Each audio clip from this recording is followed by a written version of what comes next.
So Commissioner Fox, I don't know if you want to. Yeah, let's start our meeting. We've got a rather full agenda today. There's some interesting follow-up discussions from our last meeting or two. There's some information sessions that we've got planned here as well. And then we want to talk about the work plan that we want to provide into the port as part of the fall planning process. And I've received comments from some of you. So let's get into item number 2, which is the lobbying goals for June of 22. It's some feedback. If you remember last meeting, we got an update from the lobbyist group, and we challenged them to see if they could come up with some innovative ways of attracting some additional money for us by the June timeframe of next year that may be able to allow us to award a full-blown design contract and not have to do a partial. So let's take off from there. Great. Let me see if I can't get that up here.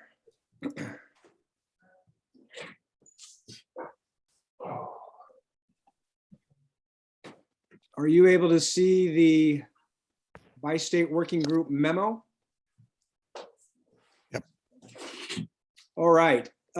So at the last meeting, with the bi-state working group heard presentations from our 3 government affairs consultants. It was about a 3 or 4 year lookout. There was some discussion by the bi-state working group about focusing on June of 2022 and with a goal of trying to obtain $30 to $40 million to keep the project moving forward. And we did meet a couple of weeks ago, and our findings, and everybody was felt that it would be extremely difficult, if not impossible, to achieve those types of funds by June of 22. So as we've been looking at the schedule for the engineering and the AE design work, we do have $15 million to work with. And so there definitely will be some opportunities to get the engineering underway. And our contractors believe we could get to that design acceptance packet stage with the funds that we've got available, which is roughly in that 25–30% range. But still, it's important that we explain why it's going to be problematic by June of 22 to get that kind of funding pulled together. As I noted, the project's received $15 million. Our current management contract procurement process is underway. We certainly hope to get the RBMC awarded in April of 22, if not sooner. And that their first order of business would be to develop an AE design procurement process, get that out. But it really doesn't look like that it'd be hard to get that awarded much before fall of 22. Okay, so hold on a second here, Kevin. I would like to hear from our lobbyist group, you know, what happened in the last month and why they're coming back with this particular position. Great. And how you came up with an idea last time and showed some innovation there. I want to hear it from you, and the bi-state would like to hear it from you. Why you're changing your mind? Great to be with you all today. Thank you for the opportunity to meet again. I don't think we're changing our mind. At least I'm not changing my mind. I think what I challenged all of us to do, based on your challenge to us, was to look at whether or not we could identify sources of funding that could be a combination of Washington state funding, Oregon state funding, and federal funding that might add up to something like 30 or $40 million by next June. As we met to talk about that challenge, we also asked ourselves, where are we in the engineering process that we absolutely have to have 30 or $40 million by next June to go forward, when in fact we've got $15 million now that's identified, and does that get us to where we need to be? And the answer that we came up with, and that working with Michael and Kevin and those engaged in the bridge project, is that by next June, an additional 30 or $40 million is not the right target. That the right target is to make sure that we've got opportunities to get additional funding, but we don't need the 30 or $40 million by next June. So if that is the case, then we said, where are the likeliest places that we can go to secure funding at either the Washington state level, the Oregon state level, or the federal government? On the federal side, and I think the memo actually includes references to the opportunities, you've got discretionary grant opportunities and loan programs. And the loan programs are either through the TIFIA program, and we're way too early for a TIFIA loan, or through USDA. And we're not so early for a USDA loan, but the question that the bi-state working group and the port would have to ask themselves and come up with an answer if you wanted to go for a loan is, what is the source to pay back the loan? And are there funds now to enter into a contract, a loan arrangement, or would you have to come up with a new source of funding for the loan? And I think that we had the same challenge from Brad when we talked a couple of weeks ago or a month ago about, were there any funds available in Washington state? And if there were, those would be loan funds that would also have to be paid back. So we talked a little bit about, speculated on toll increases, things like that. But the bottom line is, as we as consultants met and talked, the timing to get another 30 or $40 million by next June seems unrealistic, and that's the honest answer. So what is the earliest date that you see with the infrastructure bill and so on moving ahead? Where do you see when we could get a $30 to $40 million chunk of money? Well, I can't speak for the Washington or Oregon state situations. I'll let the other consultants speak to those. I think that there will be a really aggressive push now that the Infrastructure Investment and Jobs Act was passed by Congress this past Friday. There will be a really aggressive effort by the U.S. Department of Transportation to start moving the money next year. And they will put out a pretty aggressive schedule for new build grants, and they'll put out a pretty aggressive schedule for some of the new funding categories that are in the IIJA. They'll also put out a pretty aggressive schedule for the infra grants, but this 30 or 40 million is not what we need from infra. It is a good target to look at the next round of build funding, and the next round of build funding, as I think it's in the memo, the timing on that, Commissioner, would be, my guess is that USDOT will put out a call for projects and notice of funding availability probably in late winter, and they will want to make announcements of awards by late summer. And that is to get those funds committed before the November election. I mean, that's the reality. And so that would be the target that I see from USDOT.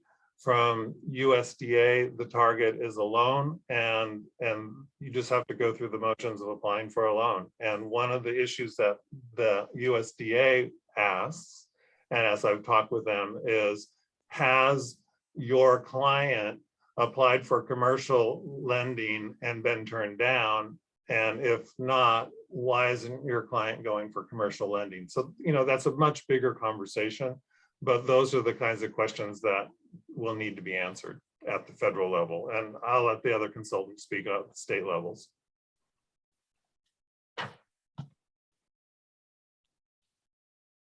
I'm You happy want me to to. go next, Kevin? Go ahead, Miles. You want to start? Sure. So good to see you all again, commissioners.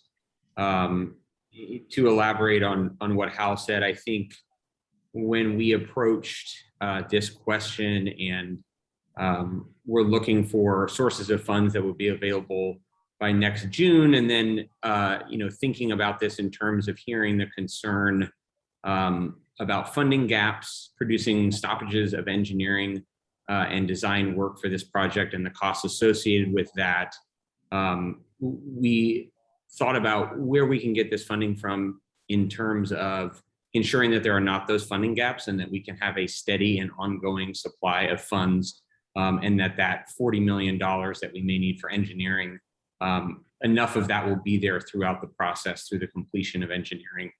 And so one of the things that we looked at in Oregon, we looked at a couple different options. One is the legislative route, obviously, is pursuing an ask for between 10 and $14 million in the 2022 session. There's not going to be a transportation package in 2022, so there's not going to be funding there. I spoke with Representative Williams about this question and our funding needs for design and engineering, and she echoed, I think, what our concern was about pursuing legislative funding in 2022, which is that the legislature will want to see progress on the 15 million that was just allocated, and how that money is spent, and see measurable progress on the project before they're going to want to allocate more money.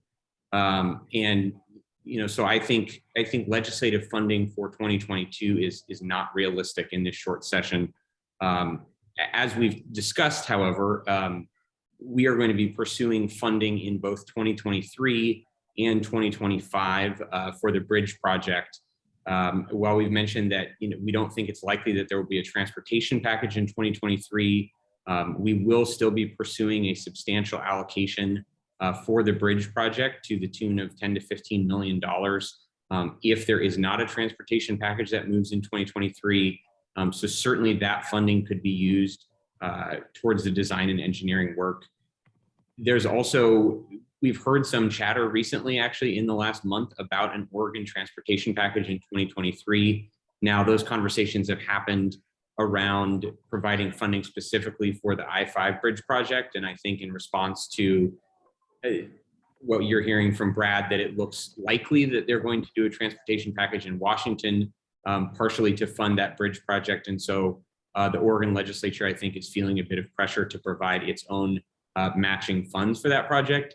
So it's unclear the scope there, but there's at least starting to be some talk of a transportation package in 2023. And regardless, like I said, we'll be pursuing some funding for the bridge in that session. The other big thing that we looked at, as Hal mentioned, the federal infrastructure package is passed. That means there's about $1.2 billion coming to Oregon over the next 5 years. In our initial conversations with ODOT, they've indicated that those funds are likely to be allocated through the ACT process, the Area Commissions on Transportation. Each region's ACT would develop a prioritized list of projects in need of funding, and then the Oregon Transportation Commission would combine all of those prioritized lists and narrow down the asks into a finalized list of projects that they would decide to fund. The Hood River is part of the Region 1 Act, as I'm sure many of you are aware, which also includes the Portland metro area. And there are 11 other acts. And so, that roughly $240 million a year coming in from the federal government, there will be a lot of competition for those funds. Obviously, in the Portland metro area, the Hood River Bridge project would be competing with other major Portland Metro projects, such as the Rose Quarter project, I-205, of course, the Interstate Bridge. And so, one of the things we talked about there is, regardless of when those federal funds actually start flowing and whether the Hood River Bridge would be a recipient for funds by June of 2022, there's a lot of value in continuing to build awareness and support for that project among the members of the Region 1 Act. We think that the bi-state working group could be helpful in meeting with the local Hood River elected officials who are on the Act, and with starting to build awareness for, understanding of, and support for the Hood River Bridge project. And so when those federal funds start to flow, we can get the Hood River Bridge on the list for the Region 1 Act. There's also obviously a lot of value to continuing to meet with legislators, now and going into the 2022 session, to make sure they're aware both of the need for ongoing engineering funding and for that ultimate 75 million. So our asks are top of mind with them. And then the last thing that we talked about was Connect Oregon. That may be an option for funding, but not by June 2022. The deadline for 2021 Connect Oregon grants has passed. And so 2021 grant recipients would be slated to receive funds in May to July of 2022, meaning that if the Port of Hood River were an applicant in 2022, they'd be unlikely to receive funds before late spring of 2023. We're also still working to get clarity on whether the bridge project would be eligible for Connect funding, since that program is focused more on air, marine, and rail infrastructure projects. The last time Connect funds were awarded was in 2016, and the largest award for a single project was 8.3 million, but the average was around 1.6 million. So we think that's a good potential source of additional funds for the project, but is unlikely to deliver that 10 to 15 million or 10 to 14 million that we're looking for by 2022. However, all of these aforementioned options are good and viable options to ensure that we have funds continuing to come in to fund the engineering work as that work continues through the rest of 2022 and 2023. Thank you, Miles. All right. Brad, you got the baton. Sure. So we looked at this challenge and began the process exploring with kind of legislative staff as well as key transportation legislators around, is there any flexibility with any additional ARPA funds that are unspent? Those conversations kind of centered in, so the ARPA money is generally funneled in Washington State through the general fund, which is education, healthcare, all of those kinds of things. Transportation has a separate budget. There is some willingness to move some resources from ARPA into the transportation system. The challenge there is that most of that resource at this point is going to go to backfill the holes that were created from the pandemic, specifically in areas such as transit systems, current projects that are already built that have a tolling component that came up short. Those are the areas where any transportation resources would be slotted, and they're just new projects are just not in the cards for current ARPA funding, and that was made pretty clear to me. The other area where we explored was Washington State has a capital budget program called Certificate of Participation. This is where my question came up around, the possibility of dedicating some toll revenue, because it is a loan type program or requires some sort of revenue stream attached to it. It is technically a program for local governments to fund capital projects that's provided by the state. The problem there that we ran into, and we've had conversations with both the Washington State Office of Financial Management, as well as the State Treasurer's Office, is number one, it is purely a program for Washington State-based entities and would have required a legislative change to create basically an Oregon access point, which everyone was skeptical that the ability to pass legislation that would allow an Oregon-based entity to access a Washington state program from a financing mechanism, at the very least, was going to create its own sort of challenges there. Plus, if we had to go a legislative route in terms of changing that, the timing for implementation, no matter what, would be well past 2022, and then you'd have to have the financing process through that would be an additional time on the back end of that. So in terms of trying to, even if we could get that through, the timing was not going to be viable for next June. The current political situation on the Washington side relative to a transportation package is, I still maintain that there will be a transportation package sometime in the next 2 years. 2022, just with it being a 60-day session, maybe a little bit tough, although we are getting very, very good response. And I want to thank Commissioner Anderson, Mayor Barnes, and Mayor Keeler for their efforts over the last 3 weeks. We've had a lot of meetings with a lot of legislators, and I think those are generally going well. I think we're doing a good job positioning ourselves for that transportation package, that if 2023 something does happen at that point, there are ways to phase funding. And I think that a significant chunk of a $40 million ask could be front loaded in that. So in theory, available in that 2024 timeframe if it passed in 2023. You can move that up a year if something does pass in this short session that has. Right now, the line item that we are working on trying to push forward, in addition to the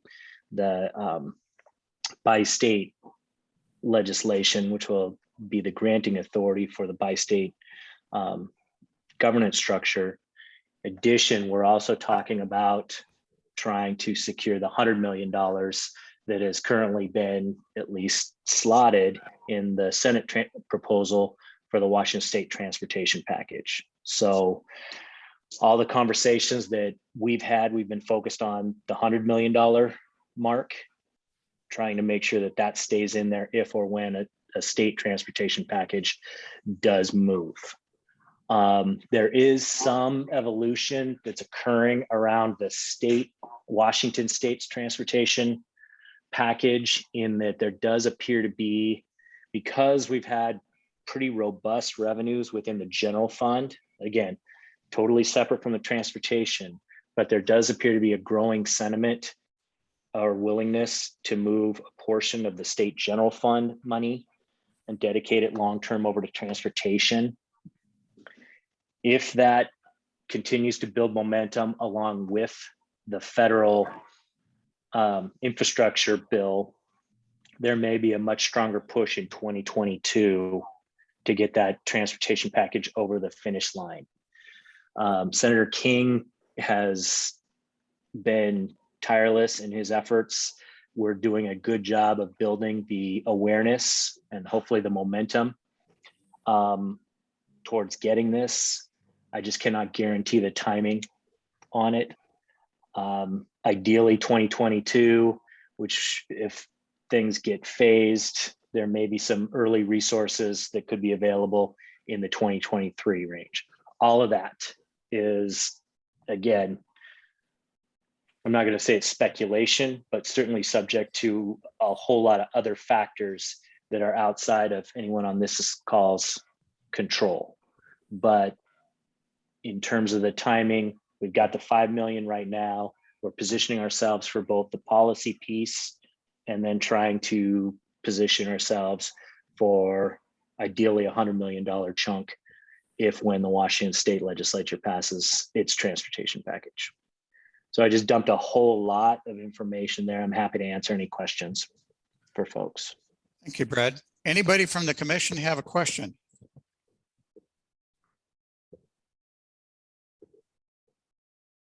Kevin, could you bring up that table on the work plan that shows the cash flow?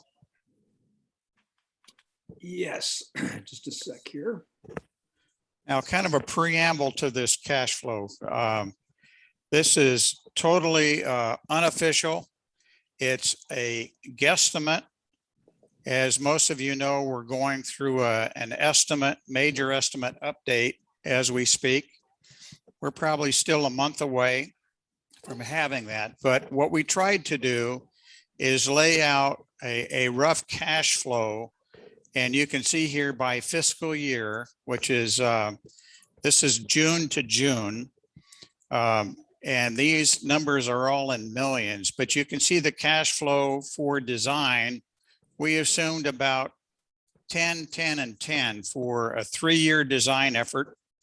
And then support of construction is also pretty massive on design at about 8 million a year.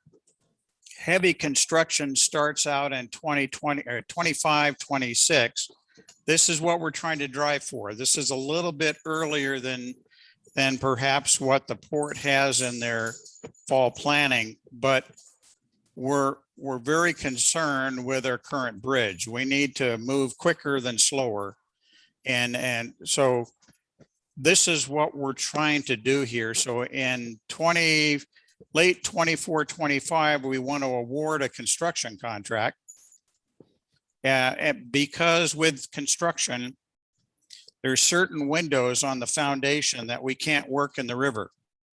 And it's going to really impede the construction schedule. So when we go, we got to hit it.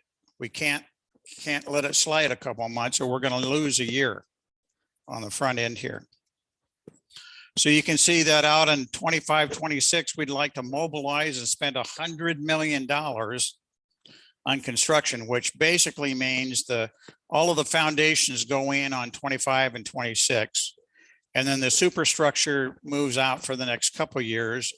And then at the back end, we remove the existing bridge. So design, we're trying to do it 22 through 25. It's about a 3-year design period, and then overlap getting a construction contract going. So over on the far right-hand side, you can see kind of the general cash flow that adds up to about $480 million. Now we've got 15 million or so already earmarked and identified, and you guys have helped get that. But you can see that's 15 out of a very big number. And if we keep doing things at 15 million or 5 million a pop, we're never, ever going to get there.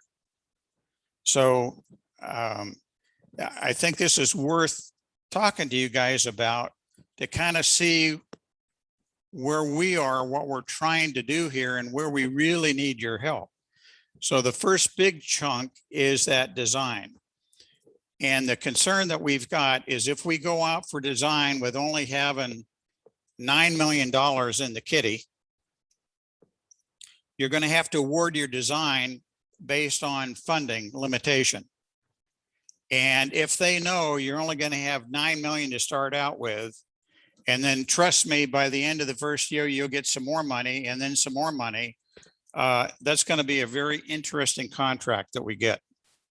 It'll probably be very expensive. And a lot of the costs are going to try to be moved towards the front. So it'll be a negotiating challenge as well. We can do it. We've done it before, but we'd rather not do it if we possibly could. So the two big chunks for design is the design at about 30 million. And then you can see the other money there, that's design support of construction. Based on the methodology we're looking at to build this thing, we're going to have some designers there to develop cantilever loads and so on, keep everything in balance as we build the bridge across. I don't know if that's helpful to you, but this is kind of where we're looking at, and it's magnitudes above 5 million a month, a year kind of a thing. Absolutely. I think that number, the 480, is bigger than I've seen. Just takes my breath away. But on the other hand, I don't think that any of the consultants that, speaking among ourselves, doesn't recognize the value of getting as much funding in the door as quickly as possible so that we can in fact take advantage of those contracting issues that you talked about and that you just outlined. I think what I just heard though in Miles' presentation and Brad's presentation as well as mine is that we're all turning over the rocks, but what we're seeing is that the timing to have any real answers by June of 22 is not realistic. But that doesn't mean we're not all going to continue to push our individual states or the federal government to act as fast as they can within that 2022-23 window. And I certainly, speaking from the federal perspective, I think that I've circled back with the US DOT staff and said, you know, we did get a $5 million planning grant for this bridge, but it is a planning grant. And you have to recognize that there needs to be additional planning that goes into the bridge before you can actually get to construction. And the answer is sure, we recognize that. So I say, well, then the next round of funding, you need to step up and be there again. So those are the kinds of conversations we're having. And I think Brad and Miles are having similar conversations, but you know, coming up against the realities of some of the timing on that is just the way it is right now. Yeah, so what I see is as we get this management contract in place and we start standing up communication organization, permitting and all the rest of it, I see that we're going to increase the awareness of the community on what's happening with the bridge. I see and Marla has suggested, and I think greatly so, is that we need to get a lot more visibility out there. I looked at the paper this morning and all I see is I-5, I-5, I-5. I haven't seen an article on our bridge. So somehow we got to, in my opinion, we've got to increase that exposure and awareness that our bridge is just as bad as I-5. We have less traffic, but it's just as important to us as it is to Portland and I-5. So it seems like we're really looking for your help. And I think what Washington's doing in the commission as far as getting out and talking to their legislators is great. We need to do a lot more of it over on the Oregon side. And then we need to be really pushing on the federal organization of wealth, all three areas at the same time, or we're not gonna get what we need. And this thing will limp along for years to come, which we can't let it happen. That existing bridge is not safe. And I know people will argue with me about that, but it's not safe. It's too narrow. And it's old. I mean, the article today in the paper was, they were complaining that certain bridges are 50 years old. Well, 50 years old is young compared to ours. It's still under warranty. So anyway, we appreciate your help and your support, and man, keep thinking about it, keep breaking glass, and anywhere we can help, please reach back out to us and the port, because this is our priority number one. Katie? Yeah, I read through the memos in our packet, and I read every single line, and I really hope we can get some of this money. It doesn't sound like, from what you guys are saying today, that there's going to be $30 or $40 million by next June. I'm hopeful you're going to get some money, but we are a small fish in a large ocean that is the United States, that has all these infrastructure problems. So I'm just, as usual, a bit skeptical, hopeful but skeptical And just, you know, we need to think about other avenues if things don't materialize. I guess that's all I have on my mind right now, just hearing your information. And I know you guys are doing all you can do with all the constraints you have, with the timeframes that things happen, you know, with the politics that go back and forth. You're doing what you can do. But it doesn't sound super positive, and in the time frame we need to have this money to get this bridge replaced before it falls down. So I'm just a little bit skeptical.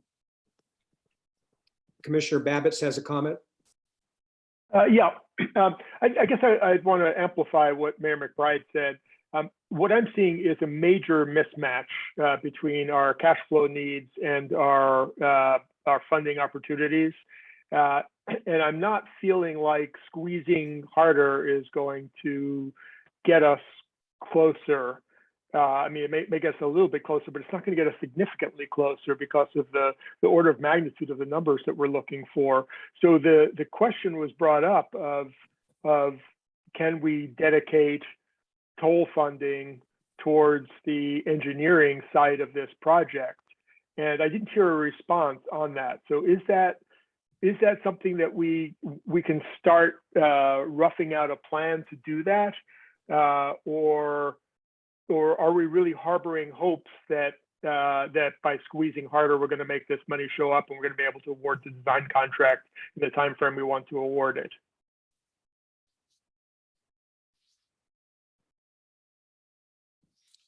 So go ahead. Go ahead.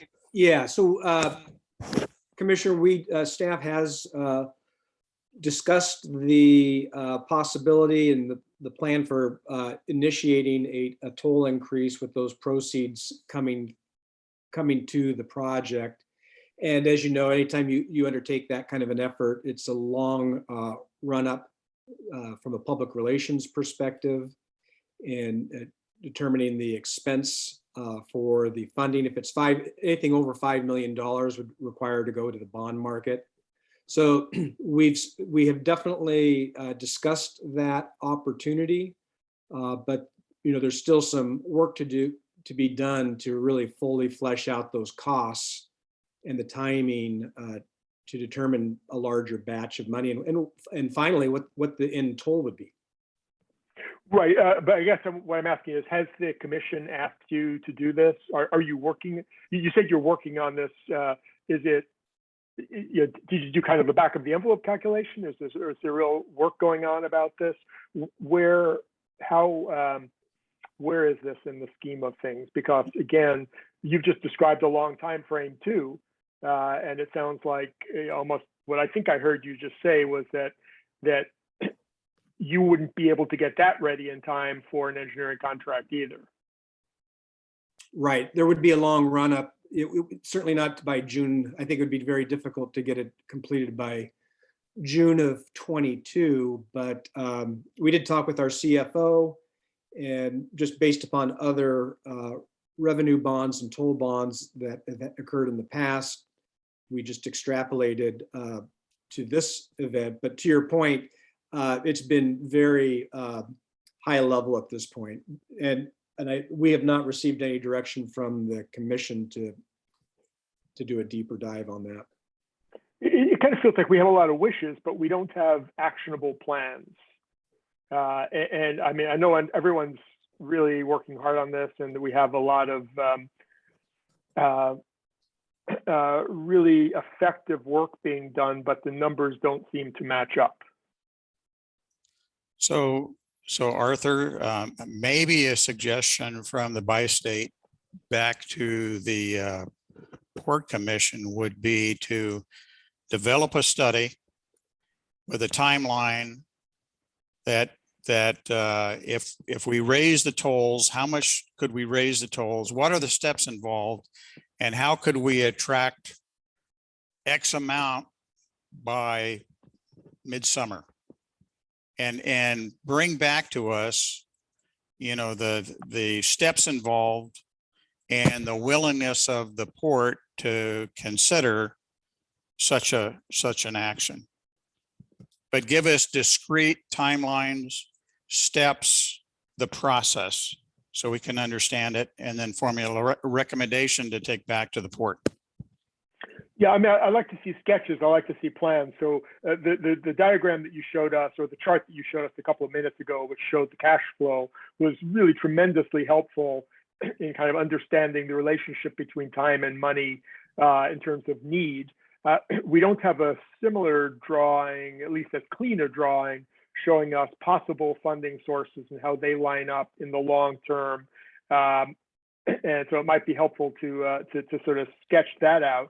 And frankly, I'm usually the person who wants to simplify and not make things more complicated, but I almost feel like at the same time, we need to include a similar financial model, both on the cash flow and the revenue side of the existing bridge, and how we're going to keep the existing bridge up and operating as we transition over to this new bridge. I know that everyone is aware of the difficulties, but the more clear we make it what the long-term expense is of not having a new bridge, the more we may find it palatable to consider some of the funding options, especially toll-related options that we're going to have to look at seriously. And I think all of those ideas, Arthur, I agree with you, are good to be able to explain to our constituents what we're doing and why, and to explain to legislators what we're doing and why, if we have this really good, clear plan on both sides. I think that's a good way to help us make our case. And I think that even, if the tolls are raised, I don't think we should be thinking, oh, well, if we can't do it by next June, well, never mind that plan. Well, we may not get the money we need by the next year from the states or the Fed. So, we have to keep thinking forward regardless of if we don't get that money next year from some other place. So I don't think we should just stop at next June. But, yeah, absolutely. But also remember, if we don't have the money in place in time for this plan for doing the engineering, that means the entire bridge project flips. What's the cost of that? Exactly. What's the cost of each year slip? Yep. Yeah. And when we get to a point of no return, so to speak, then we may have to shift gears. Yeah. Commissioner Fox, could I just ask our consultants a quick question? Is it better to come out asking for the full 100 million versus a smaller amount, 30 or 40 million? Maybe just talk to the approach on the amount that we should be asking for. I'll start. You want to start as high as possible and not go down from there. I mean, I don't want to put another number out there at this point that isn't $100 million. I mean, that's kind of where we've been focusing in the conversations that we've had with our legislators, is identifying that as the number. I don't believe we will get 2 bites at this apple from a block funding perspective. So, I mean, Brad, what you say makes a whole heck of a lot of sense to me. I mean, when you get to the legislators, you got to hit them once and then go away. Let somebody else get to them. Yep, I agree. Yeah, I would say at the federal level, it's a little different because it depends on the target. So if the target is a build, now called RAISE grant, they have a $25 million cap on them. So that's as much as we could go for.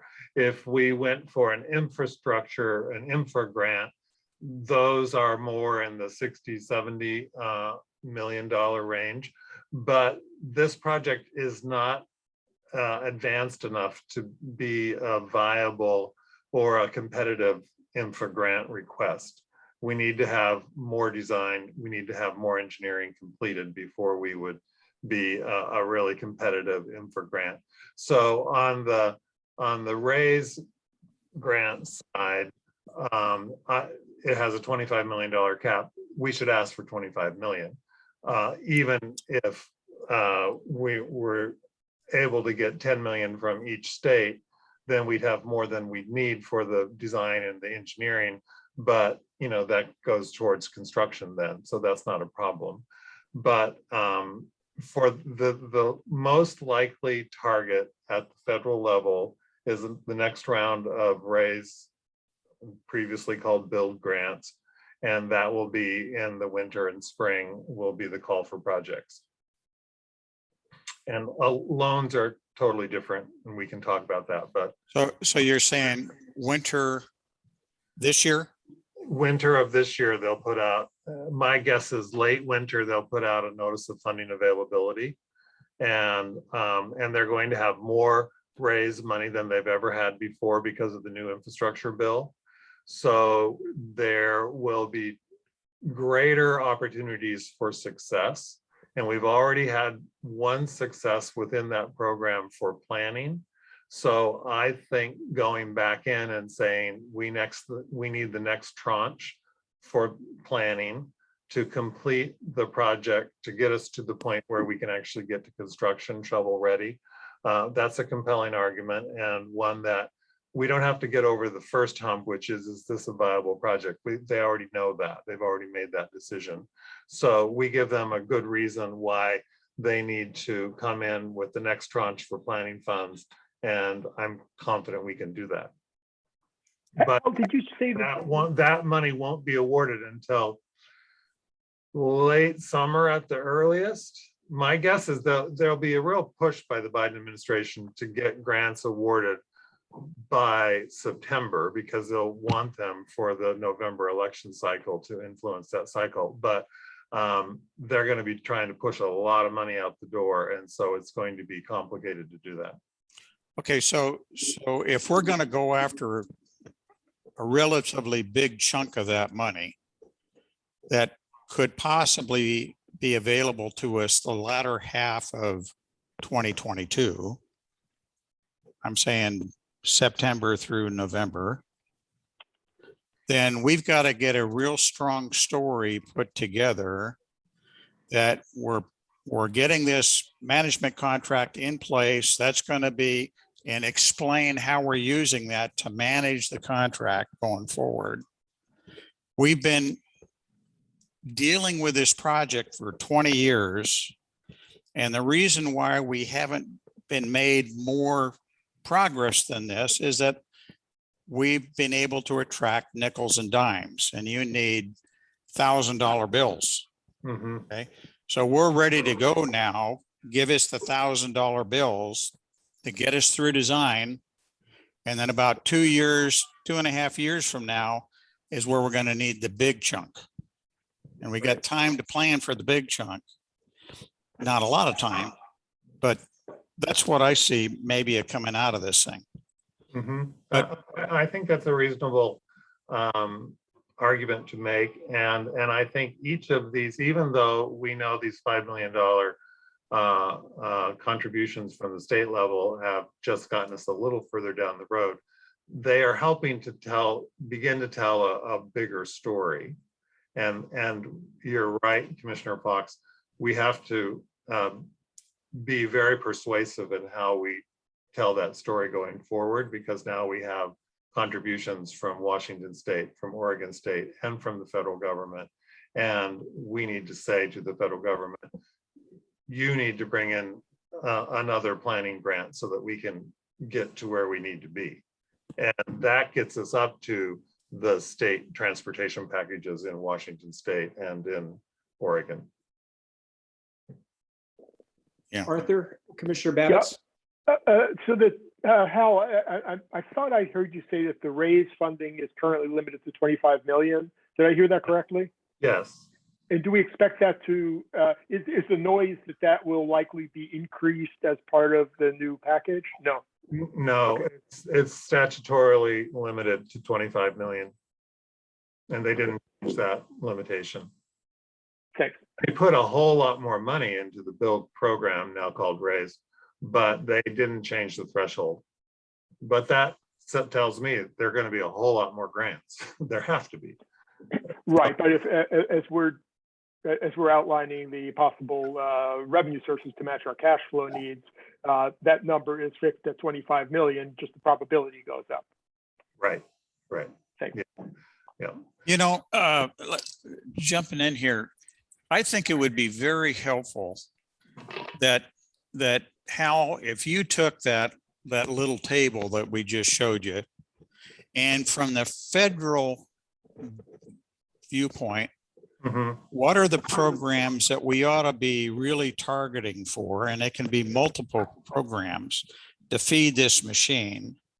And if you could take that table, and over on the right-hand side, we have a section for federal. And here are the programs that we're going to go target. And here's about when we think that could hit, and roughly the amount that we're likely to maybe attract. There's a lot of ifs and maybes in here, but at least it starts to show that we're formulating a plan of attack at the federal level.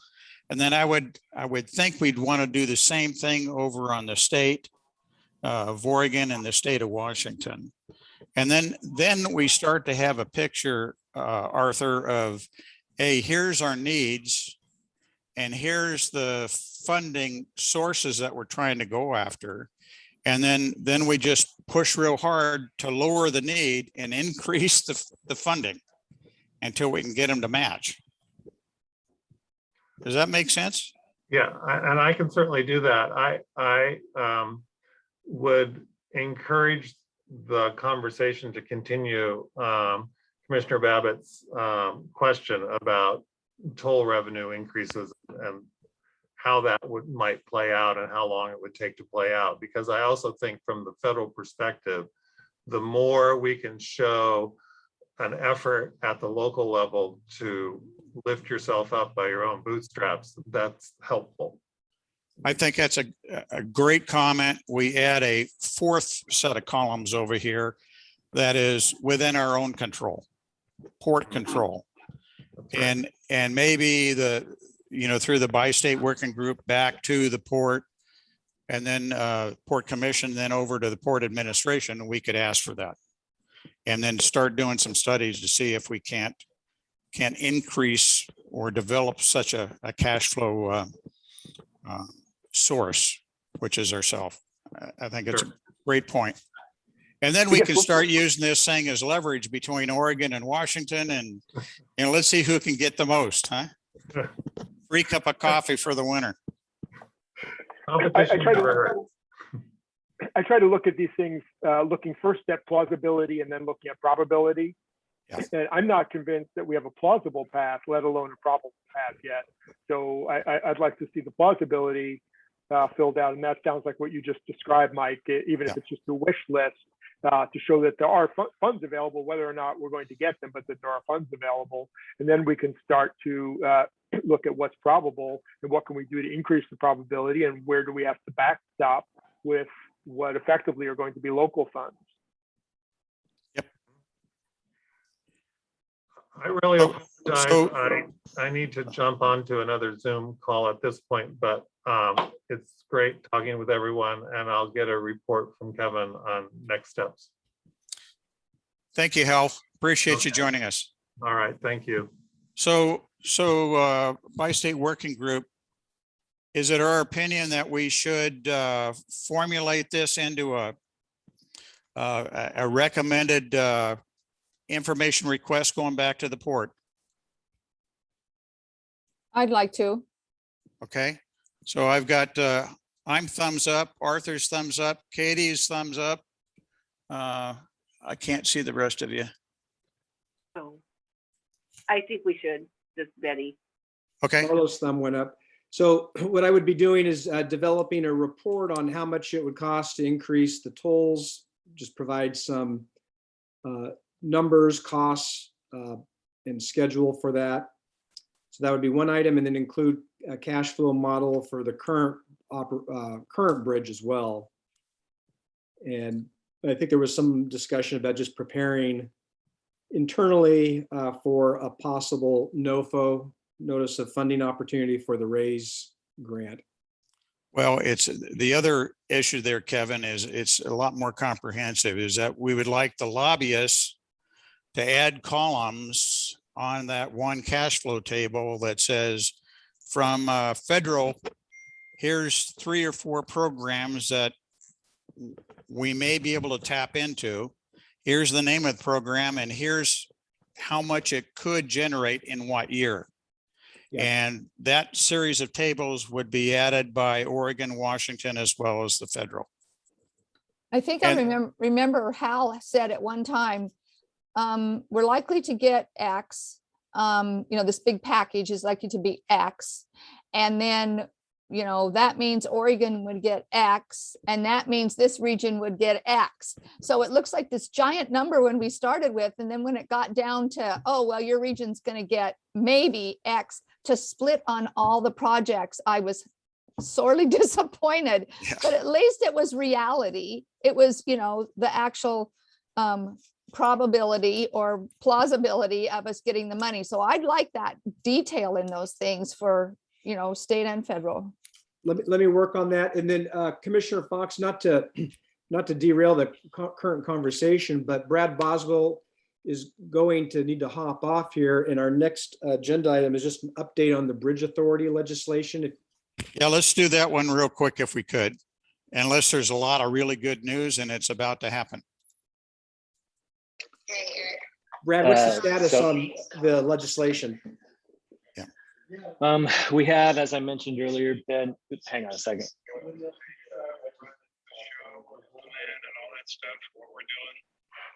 Okay, sorry. We have been meeting with a variety of legislators over the last 2 weeks. Again, thank you to the Washington elected officials for participating in that. We have the legislation is drafted. It's with Senator King right now, who will be working on the Senate side to get what's called signatures. It should be introduced, at which point we will have bill numbers, probably early to mid-December. Again, the legislature doesn't start until mid-January, but we should have the bill introduced because there's a pre-file process that he'll be following, although he does want a little bit of time to try and get a list of co-sponsors. It just is, so from an inside ball perspective, it just helps build momentum on it. We have Representative Corey and Representative Mossbrooker on the House side, ready to go to prime sponsor the House version. Although in the early terms, we'll be spending most of our time in the Senate and try and move the Senate bill over to the House, because that's where the most knowledge, and we've got the best person positioned in Senator King to try and actually move this legislation. Although we're getting really, really good responses on the policy issues from both up and down the Columbia, and then as well as just general transportation committee members. So I don't know off the top of my head how many legislators we've met with so far, but somewhere over 10, under 25.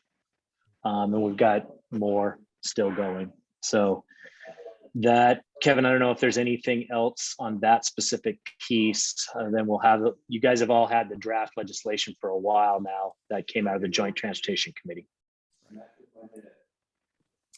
Miles, on the Oregon side, do you want to give an update?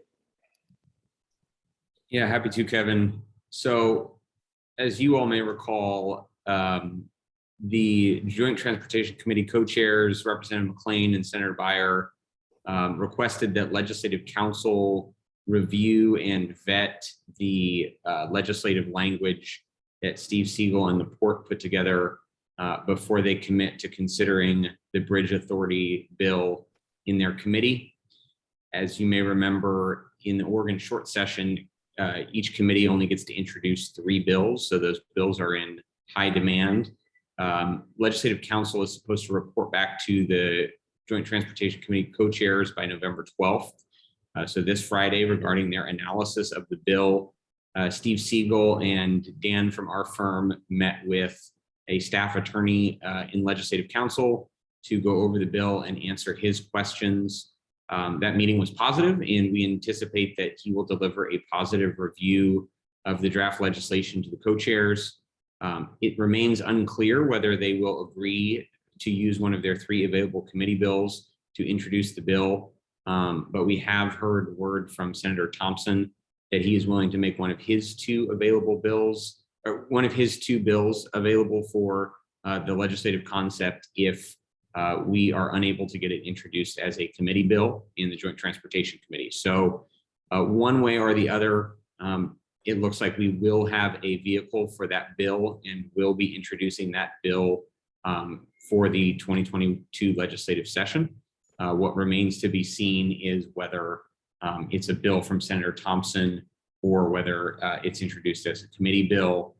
The committee bill is just preferable because it sort of elevates the concept as a priority of the Joint Transportation Committee, gives us a little better shot at passage. But either way, we will be working on getting that bill drafted and introduced for 2022. So that is great news. We have spoken to Senator Thompson and Representative Williams and affirmed that they are both strongly supportive of the concept and will be signing on as co-sponsors, regardless of how that bill ends up getting introduced.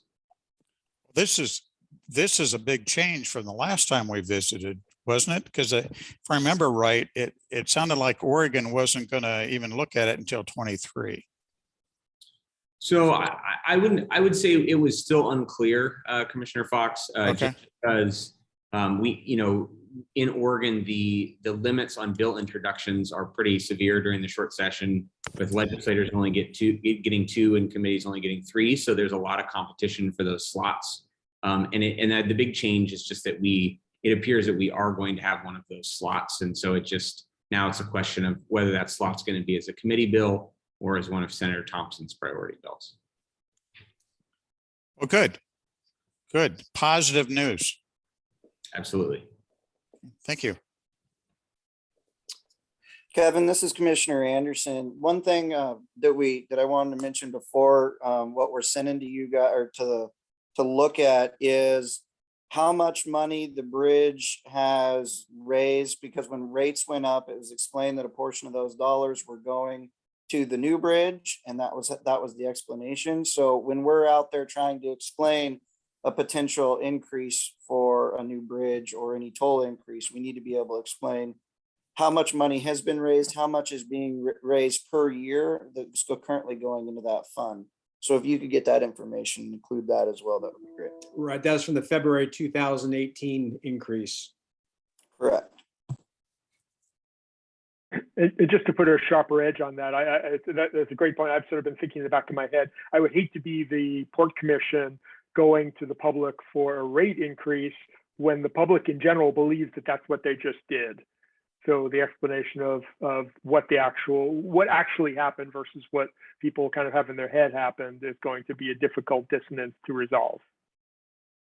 And as I remember, thanks for that question, Commissioner Anderson, because I was thinking of that myself, is that a portion, as I remember, and I don't know if I have this correct, Kevin or Michael, but maybe you can correct me if I'm wrong, it was for bridge replacement and maintenance. So, is it a 10-cent raise, 50-50? Is it a 20-cent raise and only 5% went for replacement?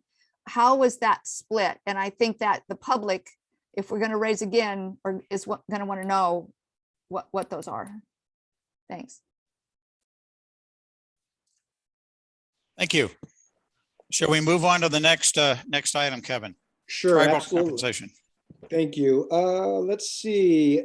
We did have a meeting. I met with Federal Highways and ODOT November 4th to discuss the compensatory agreement process. I did get a budget from ODOT as to how much they will be putting into the project as far as their staff time. For 6 months, it was just a hair over 20,000 from a starting point. But as with many of these things, it's better to view it more along the lines of a retainer, not as a cap amount. ODOT is very reluctant. I don't think they've ever put a cap on anything of that nature, unfortunately. So, but an amendment will be developed between the port and ODOT for reimbursement for this effort. the funding that we've received would certainly be eligible to go towards that effort. In addition to the compensatory agreement, there will also be a component of that amendment to complete the Section 106 work, which is finishing up on for the NEPA document. But the other item that we did talk about is what we would be placing into the agreement. So one of the things that the bi-state working group had talked about is trying to put as much stuff as possible into the compensatory agreement. Federal Highway's position at this time is that it is their understanding that there may be impacts to the treaty fishing access site, but that it won't completely need to be vacated. So they are they're open to having the tribes acknowledge the underwater easement or the corner of the BIA parcel, but they are much more hesitant about approaching the 4 treaty tribes to somehow lease that treaty fishing access site for, let's say, laydown or other construction purposes. So I know that that was a little, we'll continue to monitor that and see if there's opportunities to bring that up. But, Kevin, what was their reasoning for not wanting to do that? well, the main issue is that they don't see, their hope is that the people that use that treaty fishing access site will be inconvenienced, but won't be required to vacate it 24/7 during construction. So, Well, we don't know that yet. so I mean, ideally, it would be really nice if they just leave the area at least for the period of time that the foundations are going in. So, I mean, that's the basically the point is that they don't want to be in a position to where there's a temporary take of that treaty fishing access site. That there's still, their hope is that there will still continue to be a way for the users to utilize it. That's not to say that they, as we start the negotiations, that, if it comes up or if the tribes bring it up, that there's that opportunity to discuss it. But Federal Highways was reluctant to come out of the chute with that. Primarily also that it's a treaty consideration and they're very reluctant to go counter to treaty, what's in the treaty for these types of agreements. We're just kicking it down the road. And we're going to have to address it at some point in time, it seems to me. And it seems to me, if you're negotiating the first part and you wrap the second part around it, you're in a better negotiating position. Well, the current final EIS, the supplemental draft EIS, does not include acquisition or utilizing the treaty fishing access. I get that. We're now talking about negotiating a path forward, which is bigger than the EIS. We're talking now about getting on with the project. Yes, yes. And, and they're totally open to considering the putting in some language regarding the easement process for the overhead easement over the BIA portion. As you know, the underwater portion of that treaty fishing access site, there will be an overhead easement. And so that is another document that would need to be included, and they are open to bringing that easement language in. But, this is, the negotiation is between Federal Highways and the 4 treaty tribes as a government to government interaction. And so that's the latest as far as our discussion with Federal Highways and DOT. So who do they expect to do that negotiation? The bi-state working group or the new entity we're forming or the port, or who's going to be doing that then? That would be ODOT, Cultural Resources, and the Federal Highways Administration. They would be meeting with individuals at the various tribes. And our next meeting, which is on November 17th, is to review a contact list that Roy Waters from ODOT is preparing. And this would include all of the legal contacts and other department administrators as far as like fisheries management, that sort of thing. And then at that point, the negotiation would, there'd be an opportunity for ODOT and Federal Highways in the port to talk about how they would approach each tribe individually. So So that- Washington DOT's not in part of it, because I thought we were talking about the Washington side for access. Right. One of the things that's kind of unique about this process being a bi-state one is that at this point, Federal Highways Oregon Division has been named as the lead federal agency. And so the Washington Division of Federal Highways early on in the process reviewed that decision, went along with it. This is years ago. They're certainly available to consult with. In fact, Emily Klein with Federal Highways met with her peer at the Washington Division to discuss this matter. And WashDOT likewise is brought in and conferred with when appropriate. The one advantage that Roy has as he serves the Mid-Columbia region is he has working relationships with the Yakima, Nez Perce, Warm Springs, and Umatilla. So if I could just say, in case Commissioner Fox isn't aware or anybody else, they actually live down there on that site. Yeah. You know, so, and a lot of them year round. So I would expect that they'd like a roof over their place, would probably be good for them. But as far as, you know, totally moving out during construction for your materials and stuff, I don't know about that. Yeah. So this is Commissioner Anderson. The question I have for you, Kevin, is, so if we're having Federal Highways and ODOT that are doing these compensatory agreements, but yet in the end, we're the ones that are going to have to pay for it, where is the nexus with the bi-state working group of having someone that is going to be the people who have to like actually pay the bill in the middle of those discussions? I don't like, you know, having the state and the feds, you know, having all the meetings, coming up with the agreements, and then we get stuck with the bill. With the bill, right. So the first line in the agreements talks about Federal Highways funding. So the expectation is that Federal Highways would be expected to pay for the compensatory agreements or other mitigation. You don't think they would just take it right out of whatever grant we get?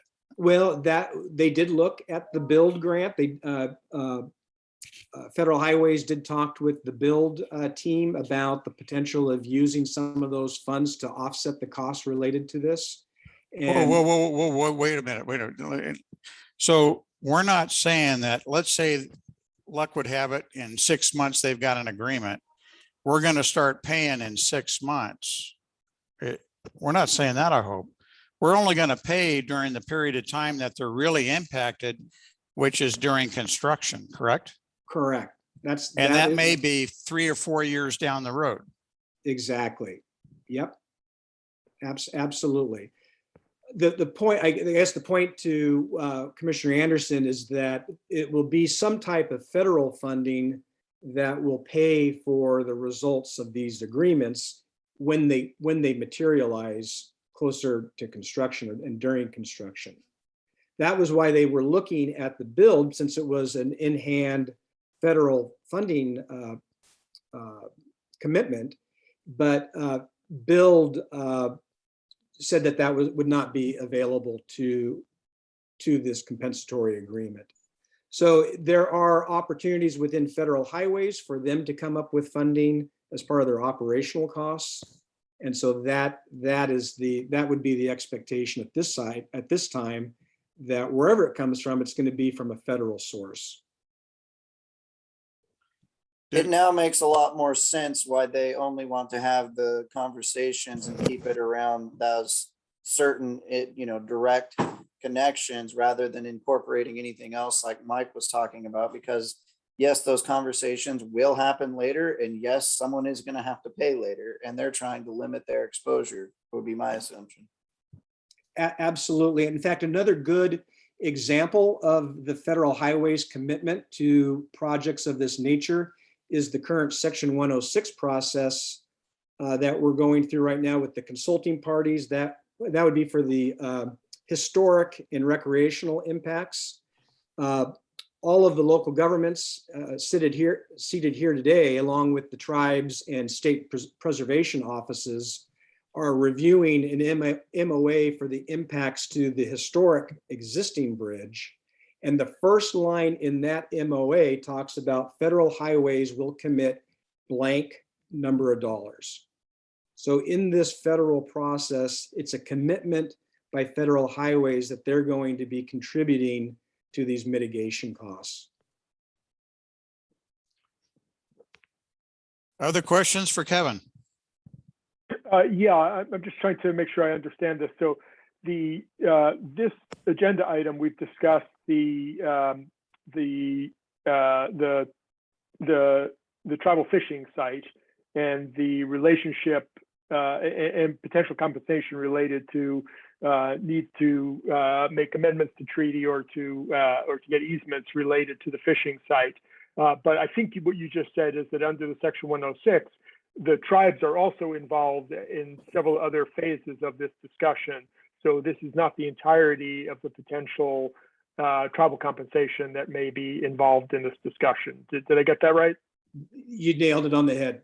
There are other federal processes that are covering some of these other elements or impacts to the tribes. I like the fact that you described that FHWA has offered us a blank check. I think that's what you just said, right? That the first step is that we have a blank check from FHWA. So I would say it's an undefined amount at this point. I figured I'd take advantage of that. That's a good clarification. Oh. Good try, Arthur. Yeah, just for a cool 400 million, please. Yeah. Shall we move on? Certainly. So let's see, the replacement bridge management contract RFP. So I can just give a brief update. So Port Outside Council completed its review of the procurement documents. There were some aspects of the internal review that had been pulled out by Dale Robbins at the RTC, which made it kind of hard to track. Commissioner Fox identified those. We brought those back to our internal counsel. He felt that there wasn't any, aside from some minor adjustments, that there was nothing to preclude them from going into the RFP. And so those have all been incorporated. So that document has been forwarded to Sam, or is about to be forwarded to Sam and his team. Sam at ODOT is preparing a procurement team to review the document to make sure that it meets the intent of the funding from ODOT and from federal highways. One of the elements that was incorporated into the RFP that hadn't prior been there was ODOT's requirement that the project delivery method would be included in the document. That had not been in there prior. And so since we're using the design bid build, the traditional approach, it made sense to include that into the RFP document, knowing that if there's a better opportunity or a better approach, that can certainly be dealt with. But so let me jump on that a little bit. Yeah. So I know some of us want the replacement bridge management contract to help us formulate going forward what kind of contract we're going to have. And what Kevin is saying, the base bid, if you will, is going to be on the design bid build. But when you look at the work plan that all of us looked at, the first year is for the contractor to put together an RFP for design. And then shortly thereafter, I think it's the start of the second year, they're to put together a PPP option as well. So it's sitting on the shelf should we have to pull that trigger. And then a couple years down the road, they go after a construction RFP as well. So, you know, we're not taking any flexibility away. We're not stating for sure we're going to do it this way, but we're meeting the requirements. Sam, are you still with us? He may be. No, I am. Do you have any comments or thoughts about the process? Well, as I discussed with you in many occasions that, you know, the team that normally get a review all that, and I understand that last time when you and I met, you mentioned that at this point, we are gonna do it similar to that normal type process that that can be used for the documents that will have to be reviewed. And that's fine, we can do that, but I just wanna make sure that, you know, if any of those changes happens normally, a lot of, from a legal point of view, and that, you know, Department of Justice and offices of procurement will evaluate that at the time. And if there's any changes, they will have to reevaluate the entire document that has been approved one way. And if the change happens, then so what I'm trying to say is it's a time-consuming process. When you go one route, if you change it, they'll start from the beginning as part of that whole review. Sam, I don't understand that, because the contract that we're going for is a consultancy management contract. And there will be a project manager, a contract specialist, and 5 or 6 other types of people that are generic to this type of work. That entity, one of their deliverables will be to create a design RFP that we can go out on the street and award a design contract. Once this design is sufficiently done, they will go ahead and design up or write up a construction contract based on that design, and we'll go do a competition and award construction. So the other option that may be floating around here is that, hey, if we get a windfall, we may go from design, bid, build to fast track EPC. We'll go out with one contract to design and build. I don't think that's going to happen, because I don't think we're going to get the money, but it could. Likewise, if we get down the road and we see there's no way we're going to get the funds, so fallback position may be we got to go to a PPP. So this management contract will help design up an RFP for a PPP. I don't see where that messes up with the rules and regulations of what we're trying to do with this contract. Okay, I'm assuming you were talking about the owner's rep, Kevin. Is that the same contract we're talking about? Owner's rep? Yeah, it's a project management. The project management type contract. Yeah. Yeah. Well, and that may be the case in the overall concept of what you're trying to do. We did consult briefly with the Department of Justice and the Office of Procurement, and normally they have to, you know, they review it one way, and they may not have the entire story. I mean, as far as getting the documents put together and be submitted. So a lot of time there's certain provisions that gets added when you have alternative bidding, which is similar to what we discussed with Kevin previously as far as the like CMGC versus the normal standard bidding. That makes it a little more complicated. And they're not really necessarily saying that it have to be done this way versus that way. And I think it's probably once the selection of the consultant is complete, they can, whatever document that gets established can be the base to go from the, you know, the final decided document that gets established.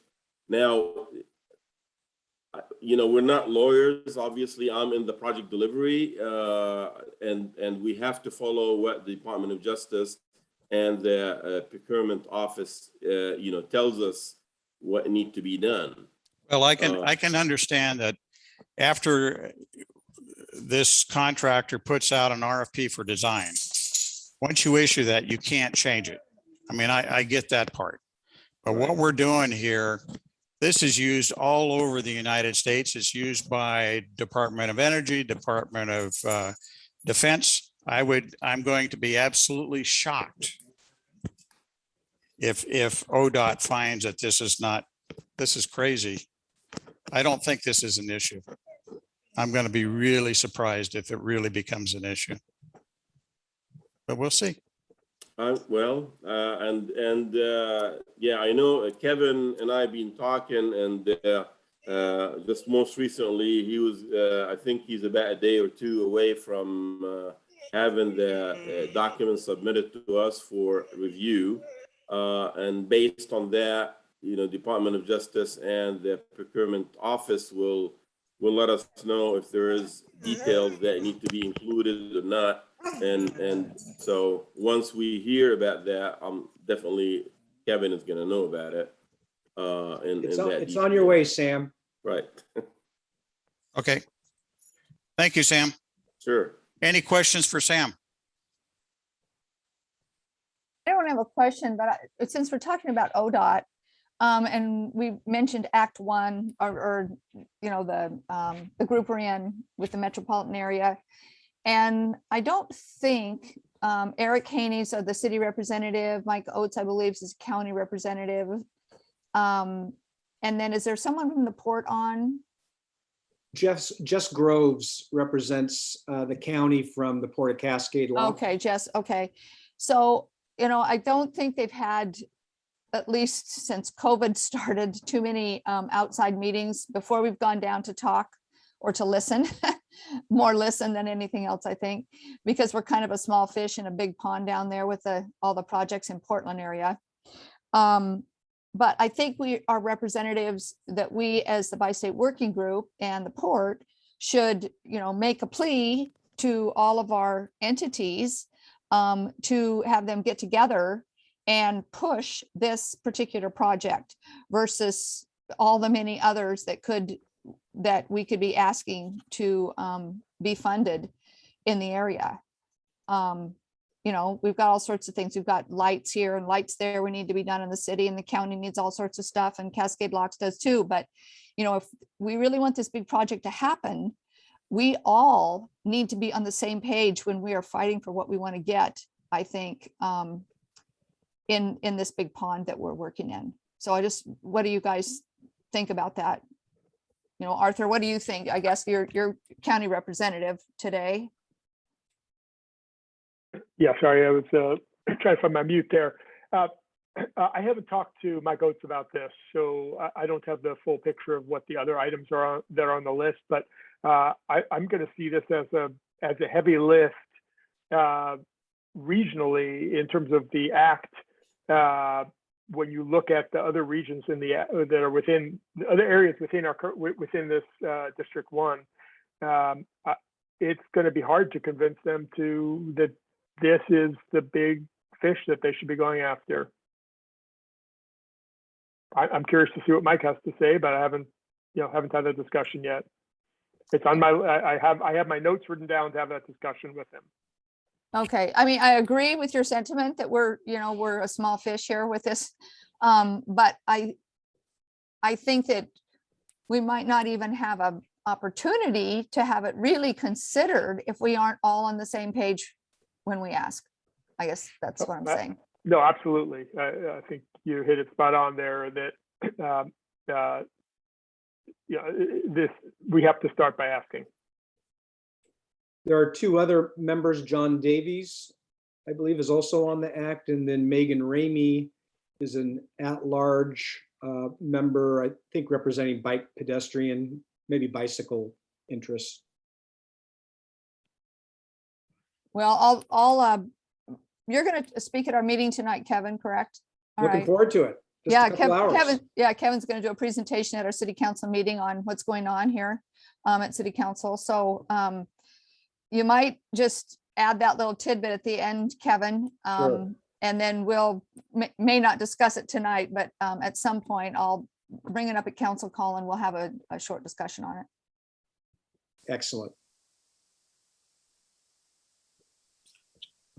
So anything else on the RBMC RFP? So we're getting the review by ODOT. And then what's our next steps, Kevin? So while ODOT is reviewing it, I'm putting together a list of contractors that have met with me over the years, basically an interest list, and then also putting together the list of the publishing outlets for the widest range of industry folks. So we'll have a list of all the newspapers and clearinghouses and a list of the folks that have contacted us over the last 2-3 years. So the idea, we were kicking around a little bit, Kevin and I, about having like an industry day where sometime before this thing gets issued out as an RFP, we have a big Zoom meeting with potentials and they can ask questions as they would like to about this particular project and the contracting strategy. How are we going to break it down? And what are we looking for out of a replacement bridge management contract to try and, again, increase the awareness, especially from the majors. I haven't seen this list yet, but I'm hoping that we attract some really heavy, high-performing companies and not so much the moms and the pops. This is going to be a significant bridge, and we need to make sure that we're getting the majors' attention on this thing. What do you guys feel about that? And would any of you like to be involved in such an outreach? I'm pretty sure that Joe's Bridge Repair and Barbecue is not going to be able to build this project.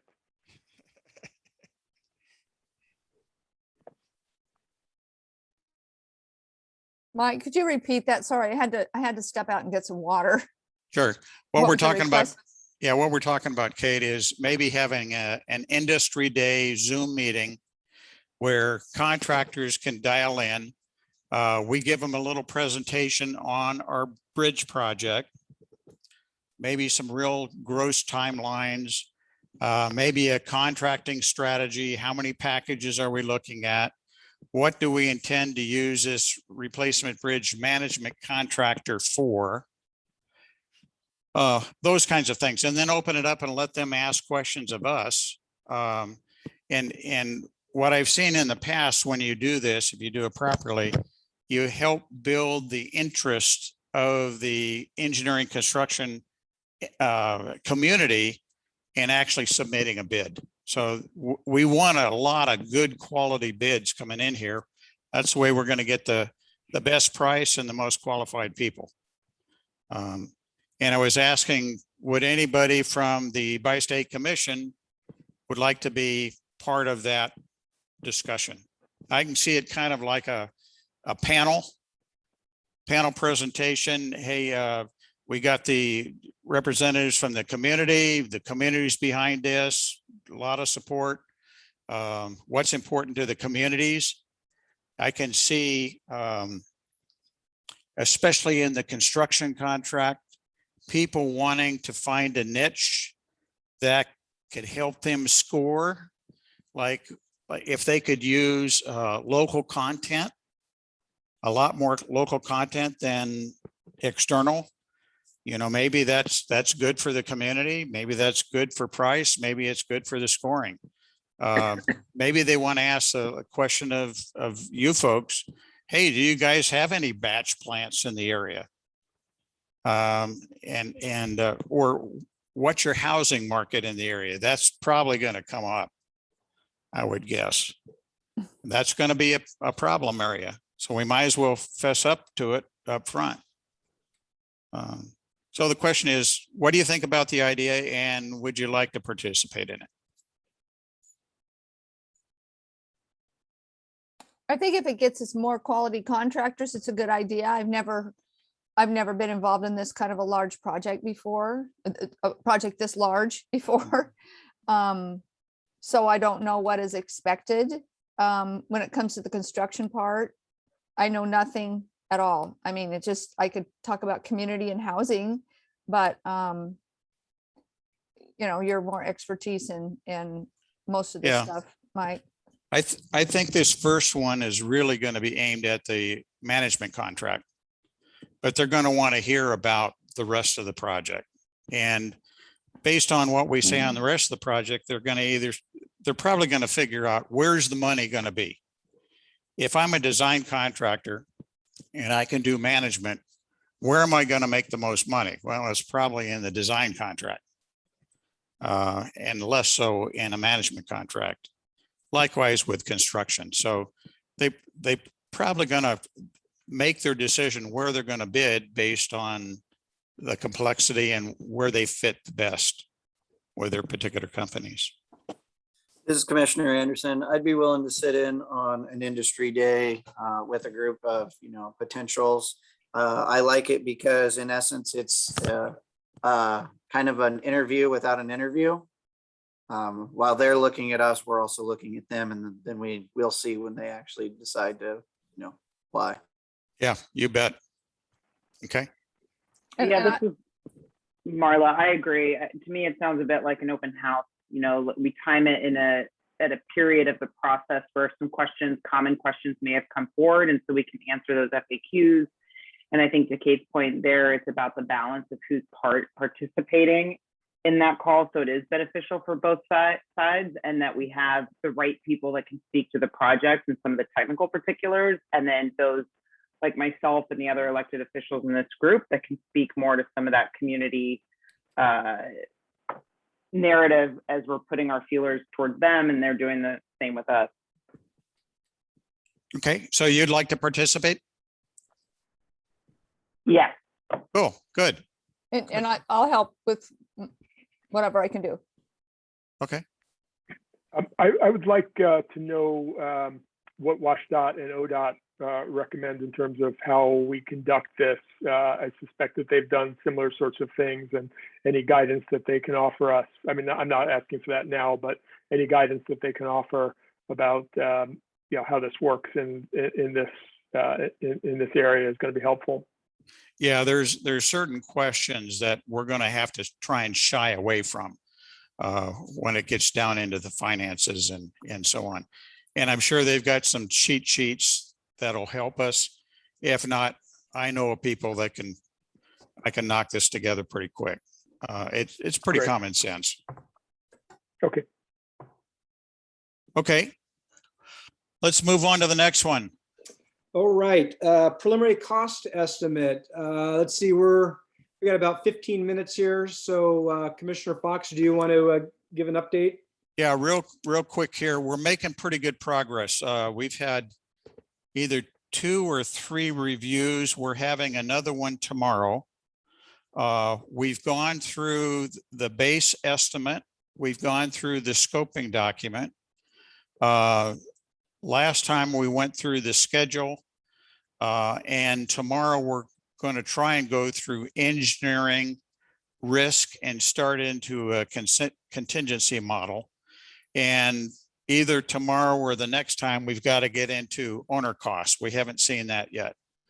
So then what is left beyond that is putting it all together into a kind of a cash flow like you saw before, and then escalate it. And we've got to select what escalation rate we're going to apply to this thing. And because it's going to be a big number. You know, the previous estimates were in the 3 or 4% range. In the future, it's not going to be 3 and 4. Y'all know that. So we're going to have to pick it smartly. It's going to be wrong, but hopefully it's not as wrong as 3%. So stay tuned. So we're making good progress. We are finding stuff as we go.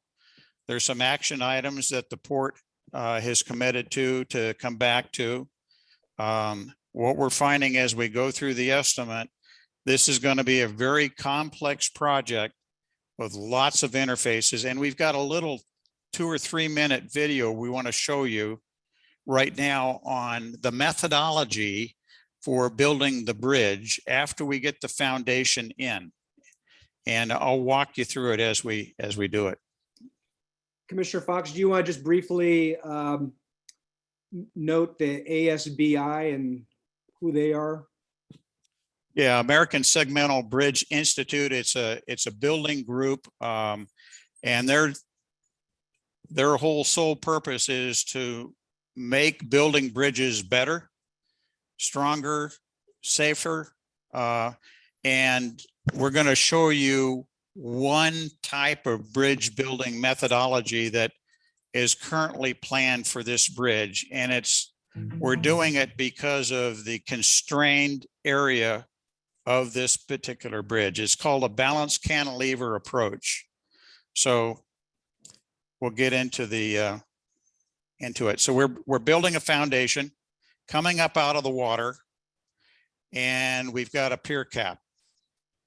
We put a pier cap up there, and then this is the start of the span that goes across the river. So there's a form. You can see the rebar. That rebar is going to have to be built in cages and lifted up from the water into place. This is out in the middle of the river. So then what we'll do is we'll put this little gantry up here, and it'll be on both sides of the pier. And we'll start building out from each side of the pier, thus cantilever approach. We'll come through and we'll put rebar. It's basically a wire cable through there to post tension it, to lock it into place. And then we'll slip form the form out and extend it. So they put a little cap on this, and then you'll see that next year. So that's filled with grout. So it goes across the top and it goes over to the other side.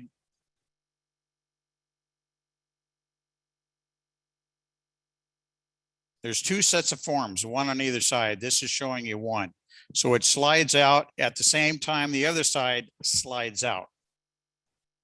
So that's why they call it a cantilever. And the issue here is that you have to have the weight on both sides equal. You know, if you get it too far out of balance, it's going to tip over. So we're going to have 4 sets of these forms out on the river, and we're bringing barges out to feed the rebar up into place. That rebar will be in cages. We'll install the rebar over on the shore someplace, tie it all off and bring it out by barge, lift it up into place by a crane.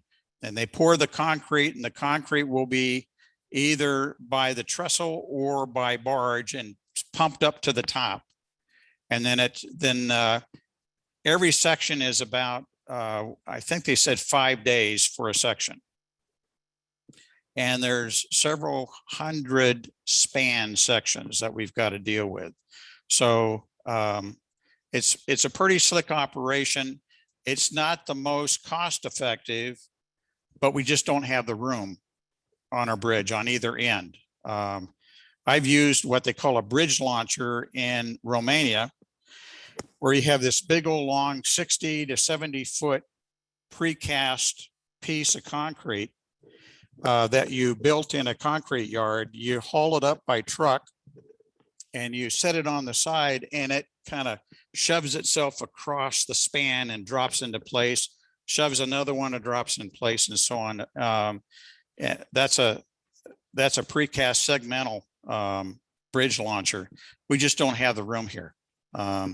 So this is the way the estimate is being built based on this concept. So there's a lot of logistics out in that river. And that's why I said earlier that, you know, we're going to have a lot of pinch points and a lot of traffic out in that river building this new bridge.